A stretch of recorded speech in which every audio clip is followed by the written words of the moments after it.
Zdravím priatelia, dnešná časť servisného tutoriálu k záhradnému traktoru Wolfgarten Expert bude venovaná čisteniu po kosení. Práve máme za sebou 4 hodiny kosenia, 4 motohodiny kosenia s deflektorom, čiže bez koša, a ideme vyčistiť traktor. Prakticky odkedy bol traktor kúpený, nečistí sa vodou a konektormi, ktoré sú na to určené, ale čistí sa manuálne. Dnes si ešte ukážeme, ako sa to robí manuálne. Je to pracnejšie, zdĺhavejšie, ale zase traktor a jeho žacie ústrojenstvo a ostatné kovové komponenty neprichádzajú do styku s vodou. Tým pádom ani ložiska, ani nič podobné nie je, ani rôzne ďalšie telesa nie sú vystavené možnej korózii.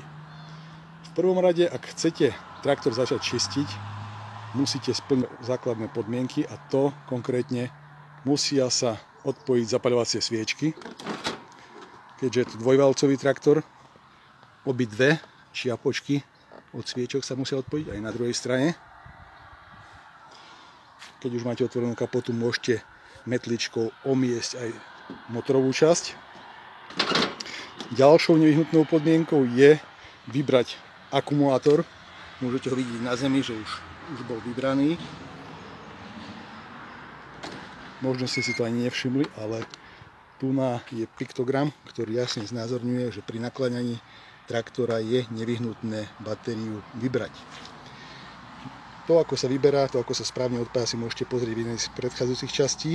V dnešnej časti vám ukážem, ako sa čistí priestor pod batériou, čiže tento kovový komponent, na ktorom je batéria vlastne položená, sa vyberie, jemným stlačením ho vyberiete a máte prístup k priestoru nad prevodovkou. Možno, že vidíte, ale je tam značné množstvo sena a podobných vecí, teda suchej trávy z kosenia, a tu môžete odstrániť buď rukou, alebo vyfúkať kompresorom. Zadnú časť takisto špachľou alebo kompresorom alebo metličkou očistiť.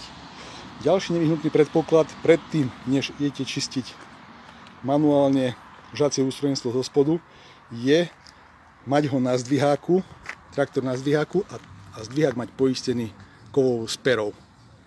Ja používam tú kratšiu verziu kovovej spery, 65 cm, pretože v takom prípade mám istotu, že ten uhol náklonu nie je väčší ako 30 stupňov, a to je vlastne maximálny povolený uhol, ktorý výrobca motora umožňuje a povoľuje.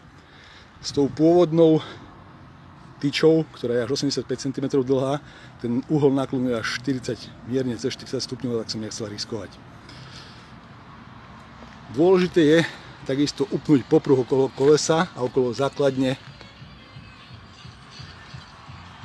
záhradného traktora, tak aby ste mali istotu, že sa to neuvoľní. A teraz vám ukážem, ako vyzerá žacie ústrojenstvo po 4 hodinách kosenia. Čistím túto bližšiu časť, čistím klasickou špachľou, a tú vzdialenejšiu čistím špachľou, ktorá je namontovaná na takomto drevenom nadstavci. Teraz sa pozrieme, ako tam vyzerá. Platí základná zásada, dôležité pravidlo, že nikdy si neľahnite úplne pod traktor.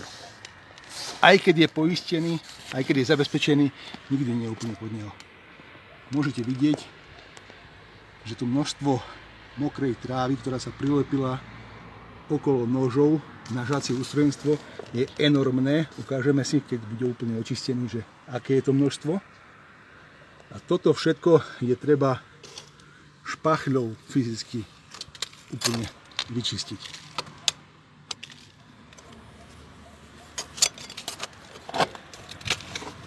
Takýmto štýlom ide to pekne, keďže je to čerstvo pokosenej tráve, ktorá časť tej trávy bola aj vlhká.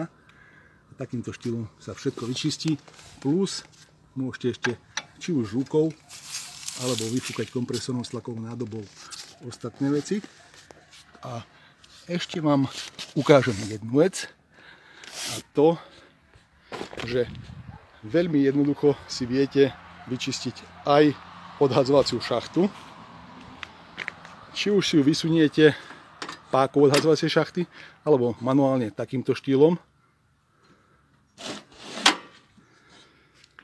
A následne tu je tento komponent, ktorý si len prizdvihnete a pekne celú odhazovaciu šachtu vysuniete vonku. Takýmto štýlom sa čistí oveľa ľahšie.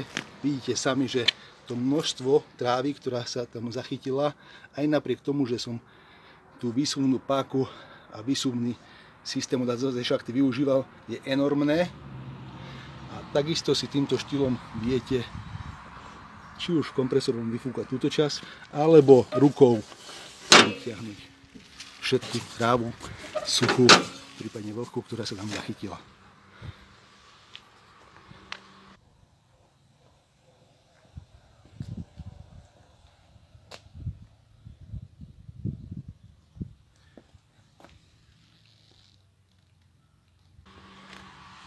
To by bolo všetko na dnes. Ďakujem veľmi pekne za sledovanie a prajem pekný deň.